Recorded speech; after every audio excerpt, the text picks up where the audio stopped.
Hello guys, welcome back to YouTube my channel. आज मैं आपको बताऊंगा कि direct selling business versus traditional marketing, इन दोनों में क्या अंतर है वो आज मैं आपको इस वीडियो में बताऊंगा कि डायरेक्ट सेलिंग बिजनेस क्या है और ट्रेडिशनल मार्केटिंग क्या है। इन दोनों के अंतर बता दूंगा तो आपको पता चल जाएगा कि इन दोनों का अंतर क्या है। आप समझ जाओगे कि इनमें फर्क क्या है। तो आज ये वीडियो मैं स्टार्ट करता हूं। तो चलो दोस्तों, बताता हूं ट्रेडिशनल मार्केटिंग क्या है, ट्रेडिशनल बिजनेस क्या है और डायरेक्ट सेलिंग बिजनेस क्या है। इसका चलो अंतर बताता हूं, इनमें फर्क क्या है वो मैं आपको अभी स्क्रीन पर दिखाता हूं। तो चलो आप देख सकते हैं, मैं यहाँ पर आपको दिखा देता हूं स्क्रीन पर। यहाँ पर मैं आपके पास एक बुक लेके आया हूँ। यहाँ पर आपको नीचे दिख रहा होगा ट्रेडिशनल, यहाँ पर आपको दिख रहा होगा ट्रेडिशनल मार्केटिंग।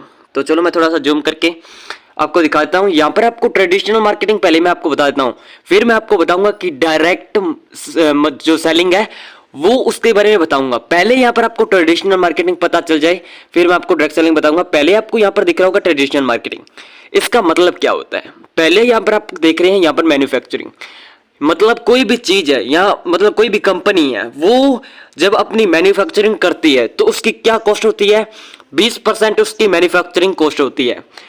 उसके पास होता क्या है कि जो मैन्युफैक्चरिंग वो कंपनी करती है तो उसके बाद डिस्ट्रीब्यूटर के पास चला जाता है 10%, डिस्ट्रीब्यूटर उसका 10% ले जाता है, डिस्ट्रीब्यूटर के पास 10% चला जाता है। उसके बाद जो ट्रेडिशनल मार्केट में होता क्या है, उसके बाद डिस्ट्रीब्यूटर से सीधा होलसेल के पास चला जाता है। फिर आपको यहाँ पर दिख रहा होगा होलसेल के बाद ये बाद में रिटेलर के पास चला जाता है। ये इस तरह से कुछ फंडा होता है। पहले यहाँ पर मैन्युफैक्चरिंग होती है, फिर डिस्ट्रीब्यूटर होता है, फिर होलसेलर पे पास चला जाता है, उसके बाद रिटेलर के पास चला जाता है, फिर कस्टमर के पास, यहाँ पर आपको दिख रहा होगा कस्टमर के पास यहाँ पर आता है। तो इस तरह से जो ये होती है, ये ट्रेडिशनल मार्केटिंग होती है।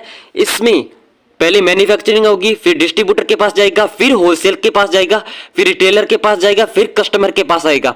तो यहाँ पर यहाँ से लेके आपको यहाँ तक कितना है, एडवर्टाइजमेंट 50% हो गई है। तो इतना 50% तो सीधा क्या है, यही ले गया है। तो 50% यही ले गया, तो इसको ये जो इतना आप फंडा देख रहे हैं ना, इसे ट्रेडिशनल मार्केटिंग कहते हैं।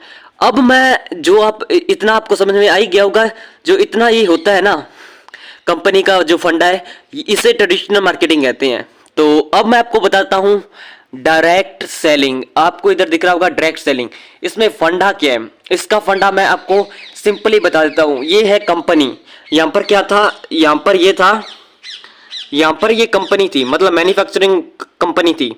इसने यहां पर इतना दिया, इसमें बीच में ये बंदे आ गए। कौन आ गया, डिस्ट्रीब्यूटर आ गया, होलसेलर आ गया, रिटेलर आ गया। जो डायरेक्ट सेलिंग होता है इसमें कुछ नहीं होता है, इसमें कोई भी बंदा बीच में कुछ नहीं होता है। यहाँ पर आप इधर देख रहे होंगे कंपनी, ये कंपनी है, सीधा कस्टमर के पास। डायरेक्ट आपको समझ रही होगा, डायरेक्ट मतलब मीन्स आप समझ रही होंगे। डायरेक्ट मतलब किसी के पास डायरेक्ट कोई भी चीज डायरेक्ट देना। डायरेक्ट ये जो कंपनी ने कोई भी प्रोडक्ट बनाया वो सीधा कस्टमर के पास गया, नो एडवर्टाइजमेंट। इसमें किसी भी की एडवर्टाइजमेंट, जो एडवर्टाइजमेंट होती है वो नहीं हुई है, और सीधा जो प्रोडक्ट है वो कस्टमर के पास जाना, इसे ही डायरेक्ट सेलिंग कहते हैं। और इधर जो ट्रेडिशनल मार्केटिंग है आप देख रहे हैं, इसमें क्या होता है, मैन्युफैक्चरिंग कॉस्ट होती है, डिस्ट्रीब्यूटर होता है, होलसेलर होता है, रिटेलर होता है, फिर कस्टमर के पास पहुंचता है। इसमें सीधा ही होता है, कंपनी ने प्रोडक्ट बनाया, सीधे कस्टमर के पास चला गया। तो इसे क्या कहते हैं, इसे क्या कहते हैं, यही तो इसे डायरेक्ट सेलिंग कहते हैं। मतलब सीधा कंपनी से सीधा डायरेक्ट सेलिंग, कंपनी से सीधा कस्टमर के पास जाना, तो इसे डायरेक्ट सेलिंग कहते हैं। और बीच में जो आप यहाँ पर इधर देख रहे हैं ट्रेडिशनल मार्केटिंग में, पहले मैन्युफैक्चरिंग कॉस्ट आता है, फिर डिस्ट्रीब्यूटर आता है, फिर होलसेलर आता है, फिर रिटेलर आता है, ये बीच में बंदे आ जाते हैं और फिर कस्टमर के पास पहुंचता है।